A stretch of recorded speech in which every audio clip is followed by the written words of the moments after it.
Welcome, I'm Prudence Robertson, and this is EWTN Pro-Life Weekly. Protecting the unborn. Republican lawmakers on Capitol Hill talk the 2022 spending bill, the Hyde Amendment, and the unborn child tax credit.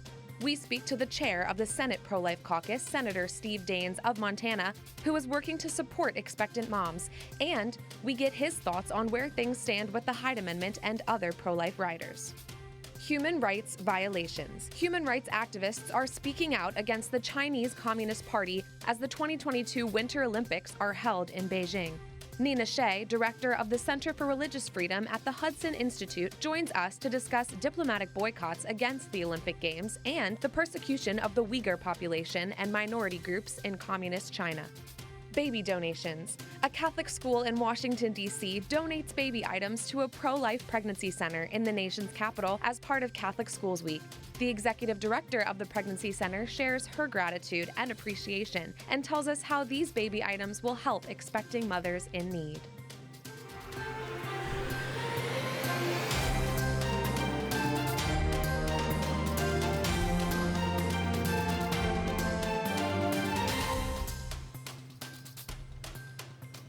Congressional lawmakers are still in negotiations when it comes to the 2022 spending bill. But there is one thing that Republican lawmakers are certain about, and that is the inclusion of the Hyde Amendment and other pro-life riders.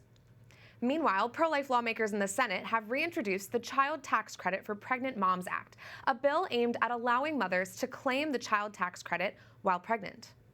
All 13 Republican senators who signed the act say the pro-life bill will provide relief to families as they prepare to welcome new children. In explaining the need for this bill, lawmakers cite increased costs of raising a child and the need to support and treat expectant mothers with dignity and respect.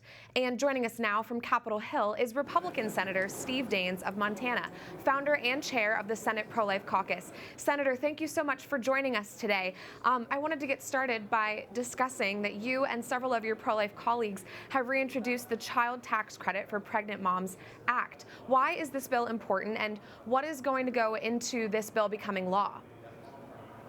Well, a couple of very important reasons. Number one, it recognizes the fact that an unborn child is a child, and parents should be getting a tax credit for that unborn child. But second, these expectant moms, expectant families oftentimes have a lot of additional costs getting set up perhaps for that first child or for any new baby. It just reflects the fact that there's additional expenses involved with a new baby. We want to make sure that moms get a break here and get a tax break. But also there's another important reason, I might add, and that is the birth rate in the United States continues to decline. We need to have more babies. Our birth rate now is below the replenishment number, which is 2.1 live births per couple. We're down just a little bit above 1.6. We're at the lowest birth rate in our nation's history. So I think as policymakers, we need to be protecting life, of course, helping expectant moms, of course, but also promoting policies that encourage having more children. We need more babies. Could not agree more. And Senator, how does the bill work? When exactly will mothers receive the credit? Well, they'd receive the credit, depends on when they get pregnant, but they'll receive the credit if they are pregnant during a tax year. They get the credit looking back in that current year, or if they get pregnant in the first part of a year, you get it in that year. So it just depends on when the pregnancy occurs. We've got the mechanics worked out. They make complete sense. It's a very workable solution. Think of it this way. Think of it as it's like a child tax credit times 2 for that first year that baby comes into the world. And that's just a great help here for expectant moms. Yes, and the bill makes it clear that these funds will not be given to women who decide to have an abortion. How will that be monitored? Yeah, well, there might be a situation where there might be a stillborn birth, as an example, and a physician can present a stillborn certificate and they be eligible for the tax credit. But if a baby is aborted, of course, there'd be no credit allowed. I see.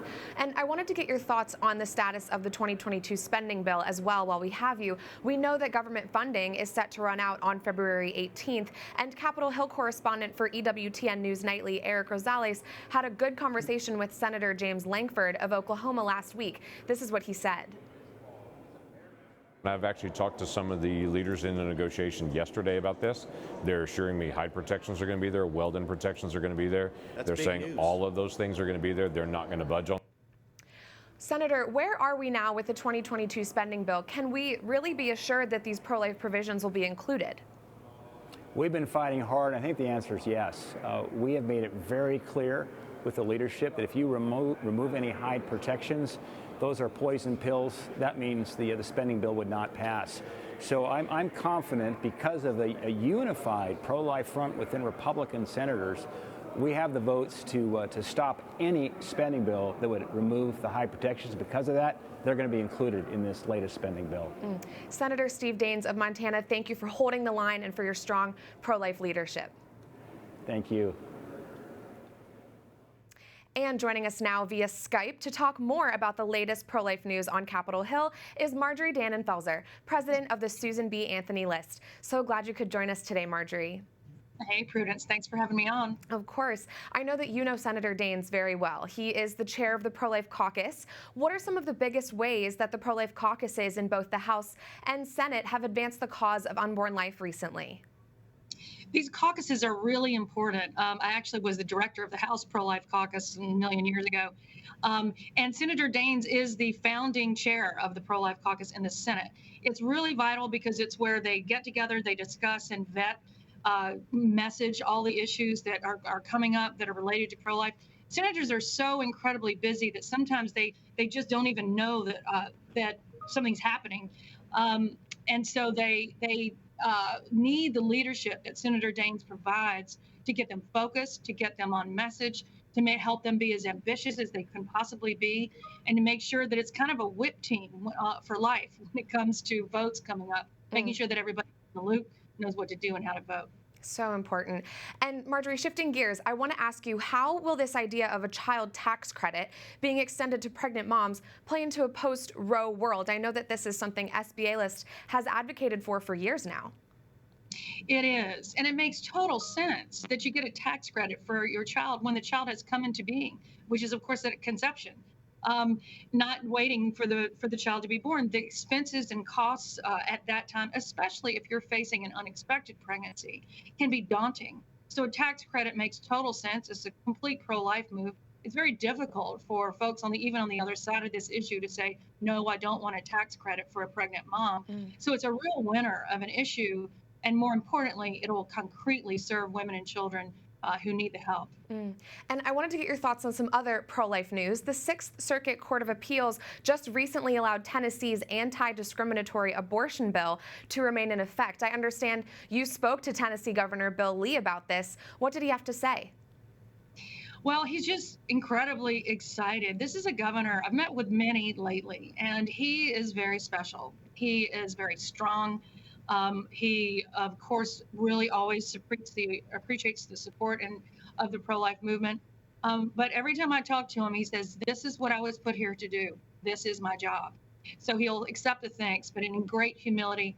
The significance of this particular bill is vital, too. It's a non-discrimination bill. So you can't discriminate for reasons of race, gender, or disability. And the Sixth Circuit allowing this go into effect is a huge win. It's also something that hasn't been happening for the last 50 years. So allowing this bill to go into effect and then acknowledging that Indiana has a similar bill signed by Governor Pence at the time that was not allowed to go into effect means there's a disagreement between two circuit courts. And so that disagreement brings the Supreme Court into the decision making there. And it's further pressure on the court to resolve the Dobbs decision, looking at the overturn of Roe versus Wade in our direction. So it's fantastic. Leadership is beautiful. He deserves all of our love and praise. Yes. And one final question, Marjorie. You, along with fellow pro-life advocates, are advocating for more resources for families. We're following abortion law in the courts closely. What else is the pro-life movement doing to prepare for the years ahead? Well, we and our allies all across the pro-life movement are very focused on serving the needs of women and children after we pray Roe is either partially or completely in the dustbin of history. When there are more unexpected pregnancies, and there will be more unexpected pregnancies than we've ever been faced with, we need to be ready. We need to be ready in love to serve woman and child, especially in those first 2 years of the baby's life.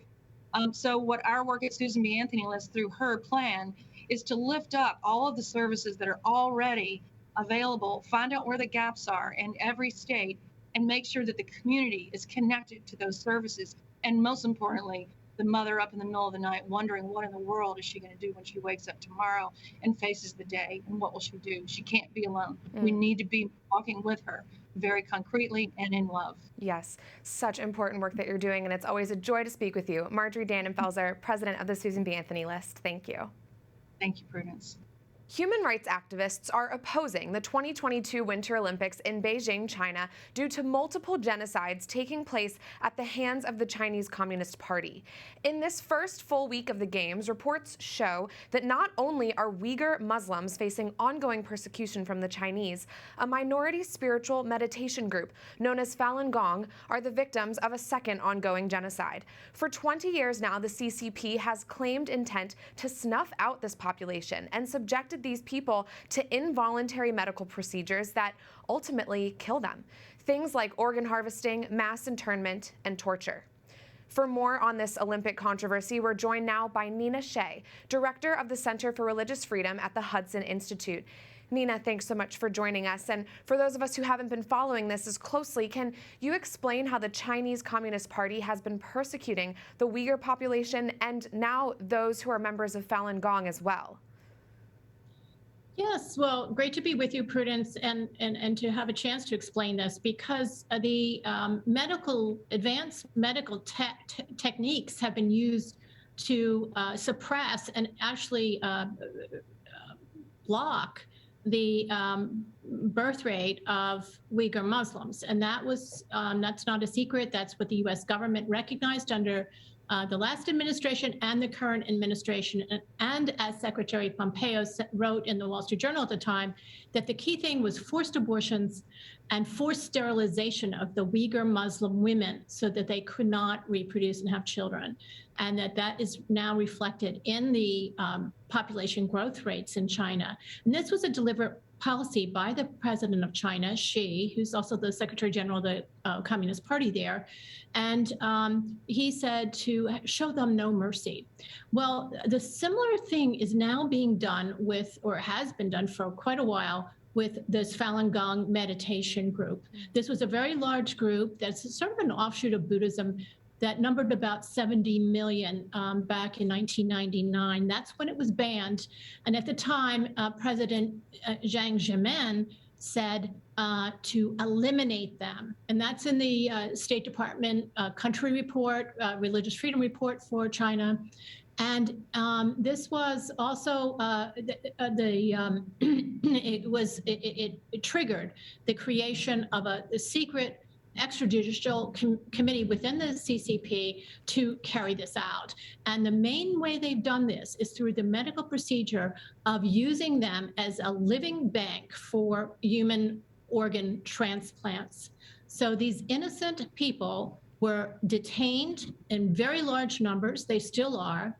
And the evidence started trickling out over the years that this was because that they were disappearing in these detention camps because they were being involuntarily screened for their organ type. They were being matched with people seeking organ transplants, and that they were being murdered in the prisons or in hospitals, even on the operating table, by having their organs, their hearts, lungs, livers, kidneys excised. And there's a lot of data that was assembled and testimony of witnesses to show this. My goodness. Unfortunately, it has not been recognized by the U.S. government or anybody else of authority. I see. And yes, we know that 9 countries, including the U.S., have announced diplomatic boycotts against the Olympic Games being held in Beijing due to this. But our American athletes are still competing. What do these diplomatic boycotts really do, Nina? Well, they're better than nothing. It is a slight to the People's Republic of China, but they still are able to try to transmit their propaganda and show a very happy face on the whole picture, even though there's tremendous repression, including religious genocide, going on at this time. Yes. What we need to do is have a more comprehensive policy. And to that point, in the Olympic opening ceremonies, I understand the Chinese chose an athlete of Uyghur descent to light the Olympic big torch. What kind of statement is China trying to make here? Well, they're trying to show that they are not persecuting Uyghurs and that they love Uyghurs, but we know for a fact that this is a genocide. They have erected concentration camps where 1 to 3 million have been interned in them without due process of any kind in order to brainwash them or to disappear them. And by the way, they are victims of the same organ harvesting forcible organ harvesting procedure in China. But meanwhile, our medical professionals in the transplant field are cooperating and supporting the Chinese organ transplant industry. This has got to stop. It does, yes. And we are so thankful to you for exposing the reality of this. Nina Shea, Director of the Center for Religious Freedom at the Hudson Institute. Thank you. Thank you. Coming up, Apple introduces pregnant man and pregnant person emojis. I speak out. Plus, a Catholic school in Washington, D.C. donates baby items to a local pro-life pregnancy center as part of Catholic Schools Week. We have the details next.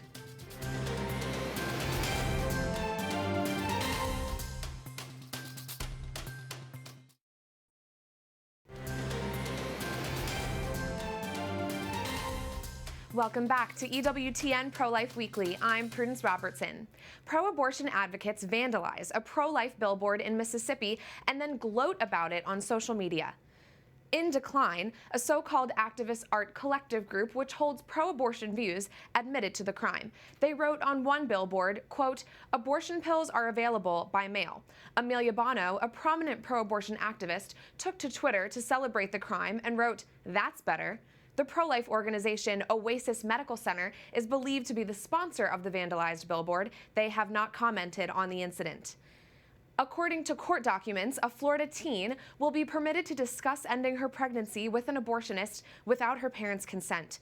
The 17-year-old from Tampa won an appeal in which she challenged a 2020 Florida law which requires individuals under the age of 18 to have parental consent before talking to an abortionist. The teen mother cited her financial instability as her motive to end the life of her child. According to court documents, the teen explained that she believes her parents would oppose an abortion if they knew she was expecting. And pro-abortion student advocates at Ohio State University are hosting a, quote, sex week. One of the events includes thanking abortion businesses for ending the lives of unborn babies.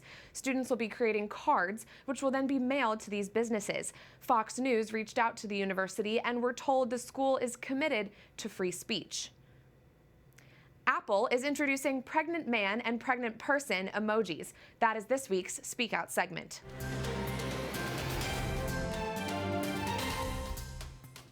To the chagrin of many Apple users, the big tech corporation has rolled out pregnant man and pregnant person emojis as part of its latest software update.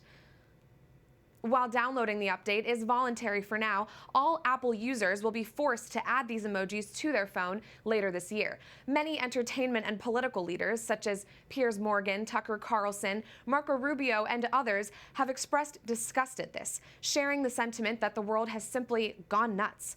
The technology at the fingertips of even small children show that there's no telling the amount of confusion these new emojis will lead to when it comes to understanding the fundamental difference between men and women. Emoji creators claim to do this in an effort to, quote, be inclusive with gender, and the general goal is to standardize inconsistencies in legacy decisions. Still trying to make sense of that one.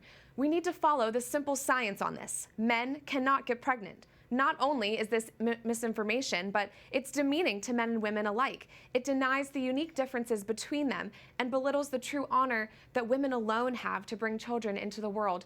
You can voice your concerns about this with Apple by calling them at 408-996-1010.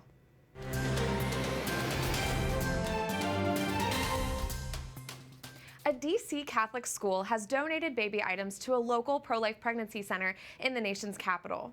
Sacred Heart School in D.C. held a donations drive as part of their Catholic Schools Week initiative. Students were given the opportunity to bring items to the school, such as diapers, formula, and baby wipes, in order to help women who seek assistance from the Northwest Center. The pregnancy center has been serving women in the D.C. area since 1981.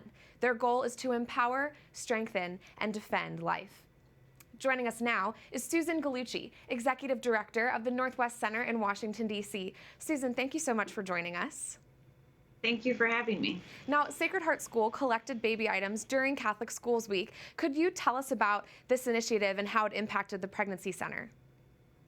Yes, I think it's been maybe over 8 or 9 years that they've collected for us and brought donations. It's a wonderful way for them to know, because they're within walking distance, about their local pregnancy center. I remember several years ago, one of the students even remembered that his mom went there with his younger sibling. So it's a wonderful way for us to be reminded that we're part of the community, to see the young students learn about a pregnancy center and what it means to be pro-life at all different ages, from the kindergartners to the older kids, really just what that means, from giving someone an extra set of diapers or wipes to the work that's a little more complicated when you're talking about a woman who's facing an unplanned pregnancy and is scared and confused and not sure where they can turn. So we rely on schools and churches and donors to provide us with those items so we can provide them to families, and we're so grateful.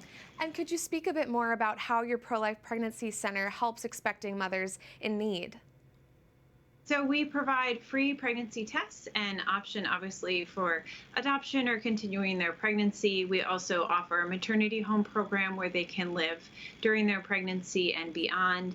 And then in addition to that, providing the material items. For example, in January, we saw 89 families that we help with diapers and wipes and connecting them to daycare and food assistance and other necessary things. And we do that with a staff of just 2 full-time, 1 part-time, and lots of volunteers.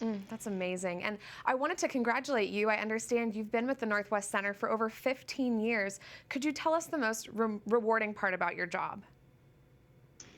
There are so many rewarding parts, but I think the most rewarding is becoming like family, walking with the moms from the time that they're pregnant till the children are grown. And for us, it means always being there. So especially in the maternity home with moms whose kids are 5, 6, 7, who still want just that extra support and encouragement and celebrations of life milestones. So I think being allowed to walk with the women and having them let me in during those times, sometimes of crisis or great need, and trusting and watching them really flourish with the encouragement and the support.